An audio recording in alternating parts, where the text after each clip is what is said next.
오늘 제목은 믿음으로 산다는 것은 이라는 제목으로 말씀을 전하겠습니다.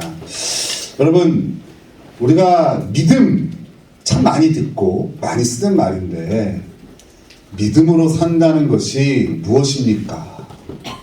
우리 이제 자녀를 키우는 입장에서 함께 교회 다니면서 아이들이 잘 물어보죠. 이런 것들. 믿음이 뭐냐고, 믿음으로 사는 게 뭐냐고. 그러면 여러분, 이거 대답하기가 참 곤란하죠. 그죠? 이게 눈에 보이지 않는 거기 때문에, 또 한 단어로 믿음은 뭐다 이렇게 규정 짓기 참 어렵기 때문에 우리가 믿음에 대해서 붙잡아 놓고 한 10시간 설명하라고 그러면 주저리 채울 수 있을 텐데, 한 단어로 알아듣기 쉽게 설명하라고 그러면 그거 진짜 어려운 것이죠. 우리는 다 믿음을 가지고 있고, 그 믿음이 있기 때문에 오늘 이 성탄절에 하나님께 예배하고 있는 겁니다. 그죠? 만약 우리에게 믿음이 없었다면 오늘 이 자리에 있을까요? 없을까요? 없겠죠. 어제 저녁에 제가 우리 아들 문구 사줄 게 있어서 다이소에 갔더니 우리 교회 청년 하나가 술을 한 잔 딱 걸치고 저를 만났어요. 믿음이 없다면 오늘도 이 시간 이제 꽐라가 돼가지고 어디 퍼져 있겠죠. 그죠? 근데 오늘 다 믿음이 있기 때문에 오늘 이 자리에 나와서 하나님을 예배하고 있는 거죠. 그러나 그 믿음을 설명하는 것, 그리고 믿음으로 산다는 것을 설명하는 것은 꽤 어렵습니다. 그래서 우리는 성경에서 믿음을 설명할 때마다 잘 봐야 돼요. 그리고 그 성경에서 말하는 믿음이 내가 갖고 있는 믿음과 같은가 자꾸 대조해 봐요. 그래서 우리는 믿음이 있다고 하면서 그렇게 살지 못하고, 또 믿음이 있다고 하면서 형편없는 삶을 살고 있는 사람들을 볼 때에 우리가 자꾸 손가락질을 하지요. 하지만 그 손가락질 할 때에도 믿음이란 개념이 정확히 되지 않기 때문에 정당한 비판보다는 비난이 될 때가 참 많죠.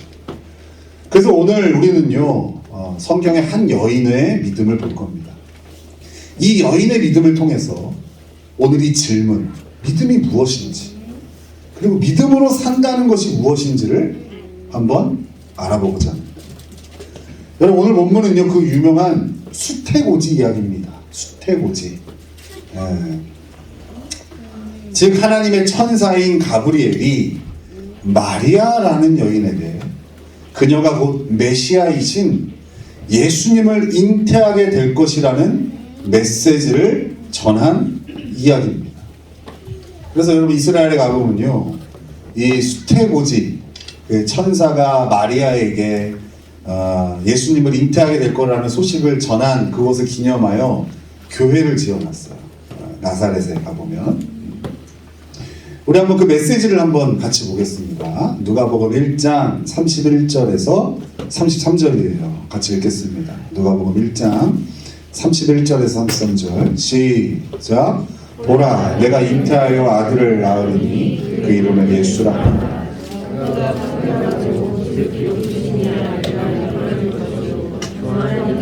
그의 조상 다윗의 왕위를 그에게 주시리니 그 나라가 무궁하리라. 여러분, 만약 오늘 밤에 하나님의 천사가 여러분에게 나타나서 이 메시지를 여러분들에게 전한다면 여러분은 어떻겠어요? 여러분을 통하여 이 땅을 구원할 메시아를 하나님께서 낳게 하시겠다 라는 소식을 들으면 여러분, 그거 얼마나 영광스러운 일입니까? 나를 통해 하나님께서 당신의 아들을, 예수님을 성육신하게 하신다니, 오늘 본문으로부터 2000년이 지난 우리는요, 이 마리아가 하나님께 얼마나 영광스럽게 쓰여졌고 또 온 인류에게 가장 칭송받는 여인이 된 것을 잘 알 수 있습니다. 오죽하면 로마 가톨릭에서는요, 성모자라고 붙여가지고 마리아 앞에 그 마리아를 그렇게 칭송하잖아요. 그죠? 그러나 여러분, 이 당시에, 이 2000년 전에 이 이스라엘의 마리아에게는 가브리엘 천사가 전해준 메시지가 너무나도 충격적이었습니다. 당시 마리아는요, 한 14살 정도 되는 어린 처녀였습니다. 그녀는 갈릴리 나사렛이라는 아주 시골 출신이었습니다. 그죠? 고향이 어디세요? 그럼 혈리입니다. 그럼 사람들이 뭐라고 그래요? 어디요? 그렇죠. 그거부터 모르고 어디요? 이렇게 얘기하죠. 어디요? 모르면 어딥니까? 시골이죠. 그죠? 이 갈릴리 나사렛은 시골입니다. 시골. 아주 큰 도시가 아니야. 아주 작은 마을이에요. 게다가 나중에 그녀가 요셉이란 남자랑 결혼을 해서 하나님께 이제 번제물을 드리는 걸 보는데, 여러분 그 번제물은 가진 어떤 경제적인 지위에 따라 드리는 동물들이 달랐어요. 근데 누가복음 2장에 보면 이들이 드렸던 번제물이 비둘기입니다. 비둘기를 드리는 사람들의 경제적인 수준은 어땠을까요? 가장 극빈층이 드리는 번제물이에요. 소를 잡을 돈이 없고 양을 키우질 못하니 그냥 산비둘기 잡아서 그것으로 하나님께 번제물을 드렸던 거예요. 그러니까 이 여인은 어때요? 정말 세상적으로 봤을 때 내세울 것이 하나도 없는 인생이죠. 이렇게 내세울 것 없는 인생인데 당시 명예 중심의 사회에서 자기 명예를 위해서라면 목숨까지도 내놓을 수 있는 그런 세상에서 혼전 임신을 한 거예요. 결혼도 안 하고 아이를 가져버리고. 여러분 지금도 결혼을 하지 않은 여인이 임신을 했다고 하면 그거 사람들의 그래도 뜨거운 시선을 좀 받지요. 그죠? 근데 그 당시에는요, 그 정도가 아니라 아예 돌에 맞아 죽을 일이었어요. 아니면 그 남자가 남편이 누군지도 모른 채로 아이를 낳고 키우는 그 여인들은 어땠을까요? 그 마을에서 아무도 상대하지 않았어요. 쓰레기처럼 됐어요. 여러분 제가 놀라운 이제 영상을 하나 봤는데 지금도 이스라엘에는 이런 정통 유대교를 따라 사는 사람들이 있어요. 근데 이 사람들의 지도자가 랍비인데 그 랍비가 어떤 사람을 딱 지목하잖아요. 그럼 그 사람과 상대하지 않습니다. 그 공동체가 다인 사람들에게서 이것은 마치 죽음과 똑같은 형벌이에요.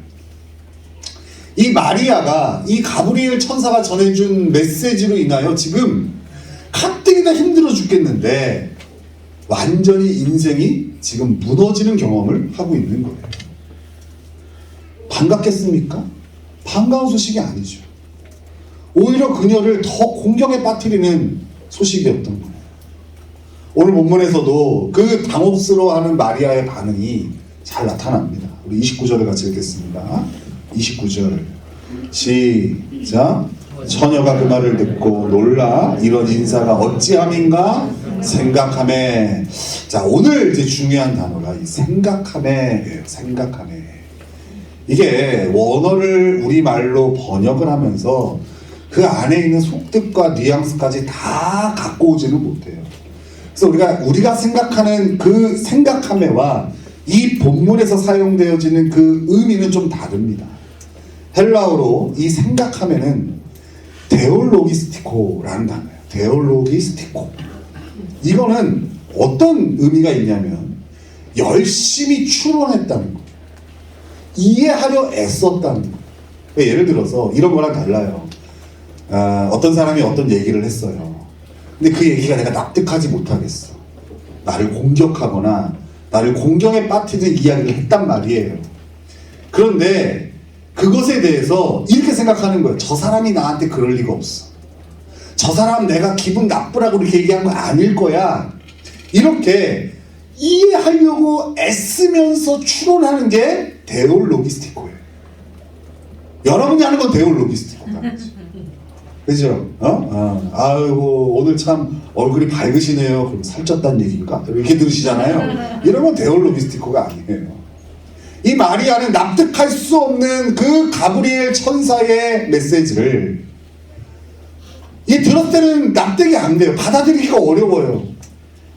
자기에게 너무나 큰 손해와 이제 앞으로 펼쳐질 일들이 훤해요. 그런데 이걸 어떻게 해서든지 이해하려고 애썼어요. 그 14살짜리 소녀. 그리고 그 애씀 끝에 그녀는 이러한 결론을 내립니다. 37절, 38절을 읽겠습니다. 37절, 38절 같이 읽겠습니다. 시작. 마리아가 이르되 주의 여종이오니 말씀대로 내게 이루어지이다 하매 천사가 떠나가니라. 여러분, 이 말씀을요, 제가 너무나 좋아하는 그 탁월한 설교자 팀 켈러가 이렇게 풀어서 설명을 했어요. 무슨 일이 닥칠지 다 모르지만 나는 이것만은 안다. 나는 하나님의 뜻대로 행할지 말지를 결정할 권리를 포기한다. 무조건 그분 뜻대로 한다. 이것이 이 마리아가 말씀대로 내게 이루어지이다 한 신앙 고백의 내용이다. 저는 이것을 전적으로 동의가 되었어요. 마리아는 하나님의 뜻을 다 헤아리지 못했어요. 자기가 낳을 아기, 남자를 알지 못하는 자신에게 아이가 생겼고 이 아이가 태어나 온 인류를 구원할 거라는 이 소식이 도저히 상상이 되지 않는 거예요. 우리는 지금 이 역사를 다 아니까 야, 진짜 영광스럽고 놀라운 일이 펼쳐졌구나 하지만 그 당시에는 이해가 도저히 되지 않는 거예요. 대부분의 이스라엘 사람들이 생각하는 구원은 그 로마의 압제로부터 벗어나는 것 정도였단 말이에요. 그러니까 이 마리아라는 소녀는 이것을 하나님의 뜻을 다 헤아리지는 못했어요. 오히려 그녀는 이 하나님의 뜻이 내게 이루어짐으로 인하여 자신에게 엄청난 손해가 끼쳐지고 그리고 더 나아가 인생이 무너지겠구나 라는 그런 마음이 들었던 거예요. 그러나 그녀는 그 가운데서 하나님의 뜻은 다 알지 못하겠고 오히려 하나님으로 인하여 내 인생에 극심한 손해와 피해와 아픔이 있을 것이 분명한 상황 가운데서도 뭐 했다고요? 데올로기스티고 생각했다고. 하나님의 뜻을 이해하려고 애썼고 그 결과 하나님의 뜻을 자신의 생각과 기준으로 판단하지 않기로 결심합니다. 저는 이 표현이 너무 좋더라고요. 하나님의 뜻이라면 그거 무조건 옳은 거지. 그거 무조건 좋은 거지. 내가 다 이해하지 못하고 그로 인하여 나에게 손해가 끼쳐지고 내 인생이 어려워진다 하더라도 나는 그거 판단하지 않을래. 우리는 하나님의 뜻을 헤아린 다음에 판단하잖아요. 이게 나한테 좋은 건지 나쁜 건지. 제가 여러분들에게 내년에 이런 사역을 좀 해주십시오 라고 하면 여러분 어떻게 해요? 판단하죠. 나한테 잘 맞을지 안 맞을지. 우리는 이렇게 하나님의 뜻을 이렇게 판단해요. 한번 거쳐요. 그러니까 하나님의 뜻이 항상 옳은 게 아니에요. 내가 보기에 옳아야 하나님 뜻도 옳은 거죠. 내 삶에 축복이 주어지고 뭐 재물이 주어지고 성공이 주어지고 건강이 주어지면 우리가 하나님의 뜻이라고 여겨요. 근데 반대로 나에게 실패가 찾아오고 나에게 질병이 찾아오고 나에게 관계의 깨어짐이 찾아오고 이런 아픔이 찾아오면 그거 하나님의 뜻 아니라고 얘기해요. 근데 여러분 하나님의 뜻은 기쁨과 즐거움만 있는 게 아니에요. 마리아는 그 판단을 하지 않기로 결심한 거예요. 오늘날 우리의 삶으로 우리가 알기 쉽게 적용해보면 이런 거겠죠. 거짓말 하지 말아라. 이게 하나님 뜻이잖아요. 하나님 우리를 향한 기준이잖아요. 그리고 우리는 그것을 너무나 잘 알고 그거 당연히 순종해야 되는 것도 알고 있습니다. 근데 만약에 이런 상황을 맞이했다고 쳐봅시다. 어느 순간 우리가 진실을 말하면 직장을 잃게 되고 거짓말을 하면 살아남을 수 있는 상황을 맞이했다고 생각해 봅시다. 하나님의 뜻에 순종하면 축복보다 손해와 만함이 임할 수도 있지만 자신이 하나님 뜻 자체를 평가하고 판단하는 것을 하지 않겠다고 결론 내리는 거야. 야, 내가 이렇게 하나님 뜻을 행하면 이거 손해가 되는 거야. 내가 여기서 조금 하나님의 뜻을 좀 무시하면, 그냥 넘어가면 내가 여기서 이득을 얻고 오히려 살아남게 되는데, 자기에게 유리한지 불리한지를 판단하지 않겠다는 거야. 하나님의 뜻이 그렇다면 그것에 대해서 내가 선과 악을, 좋고 나쁨을 판단하지 않겠다는 거예요. 이게 지금 마리아의 고백이에요. 그래서 당장 하나님의 뜻이 당장에 불합리해 보이더라도 하나님의 뜻이 항상 무조건 옳다고 여기는 것, 이것을 45절에서는 이렇게 말합니다. 1장 45절 같이 읽겠습니다. 1장 45절 시작. 주께서 하신 말씀이 반드시 이루어지리라고 믿은 그 여자에게 복이 있도다. 이것을 뭐라고 표현해요? 믿음이다, 이렇게 표현해요. 믿음. 정리해볼까요? 여러분, 믿음은 하나님의 뜻을 내가 판단하는 권리를 포기하는 겁니다. 주일 예배는 오케이, 저녁 예배는 좀 두고 보고, 이렇게 하는 게 아니라 그 주어진 예배의 자리가 나의 시간을 뺏고 나를 더 피곤케 하고 나의 삶을 더 힘들게 할지라도 하나님의 뜻이라면 그 판단을 하지 않고 불리하더라도 그 자리에 헌신하는 것, 그게 믿음이라고. 학교에서 시험을 보는데 다른 아이들 다 컨닝을 해요. 그거 따라하면 걸리지 않아요. 오히려 그 아이들 다 컨닝해서 내가 손해가 되어져요. 내가 손해가 되어지더라도 거기서 컨닝하지 않는 것, 하냐 안 하냐에 따라 유불리를 따지지 않는 것, 그 판단을 내리지 않는 것, 그게 믿음이라는 거예요. 실제로 마리아는요, 이 믿음 때문에 당장에 큰 어려움을 겪죠. 사람들의 손가락질을 받고요. 그리고 그 남편 될 요셉이 너무나 좋은 사람이지만 그래도 이걸 받아들이기 어려워요. 그래서 어떻게 해요? 이 결혼을 끊으려고 합니다. 그로 인하여 이 마리아는 죽음의 위협도 있었을 거예요.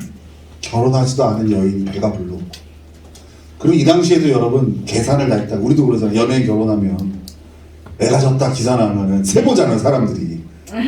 세보잖아요. 이 당시에도 그랬다는 거예요. 결혼하고 몇 달 만에 아이를 낳냐. 그래서 그거를 끝까지 추적해서 정죄했다. 그러나 지금 마리아는요, 전 세계에서 가장 유명하고 영광스러운 인물이 되어 있어요. 여러분, 우리도 이 믿음을 가져야 됩니다. 예수님은 마리아에게 찾아오신 것처럼 우리에게도 찾아오셨습니다. 찾아오신 예수님과 함께 산다는 것은 양탄자를 깔고 가는 게 아니에요. 마리아처럼, 또 사도 바울처럼, 다윗처럼 예수님이 찾아오심으로 그 인생들이 더 큰 어려움과 더 큰 손해를 맞이하게 됩니다. 여러분, 만약에 이거랑 반대로 하셨다면 여러분 잘못 알고 오신 겁니다. 속으신 겁니다. 십자가가 괜히 있는 게 없어졌네? 가리구나. 여러분, 십자가가 괜히 있는 게 아니에요. 예수님 믿는다는 건 그 십자가의 길을 걸어가는 거예요. 우리가 예수님을 모를 때에는, 하나님을 모를 때에는 그 고생, 고난, 고통은 나쁜 거라 판단 내렸어요. 근데 예수님 믿고는 그 판단을 내리지 않기로 하는 거예요. 하나님이 나에게 광야를 주시다. 하나님이 나에게 건건한 땅을 주시다. 때로는 하나님께서 나에게 항상 물을 공급받는 그런 시냇가를 주시던 그것의 좋고 나쁨을 내가 따지지 않는, 그게 믿음이에요. 마리아도 그랬고, 사도 바울도 그랬고, 다윗도 그랬어요.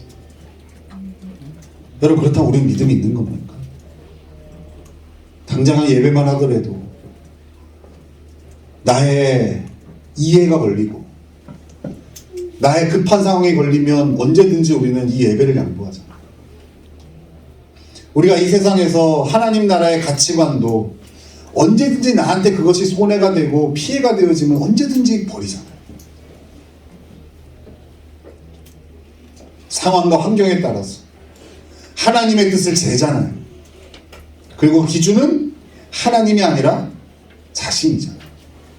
나에게 유익이 되느냐, 사람들이 나를 어떻게 보느냐, 내가 이것 때문에 어떤 피해를 입을 수 있느냐, 이 판단들이 들어감으로 인하여 우리에게 하나님이 주신 가장 선하고 항상 옳은 하나님의 뜻은 항상 왜곡되어져 있어요.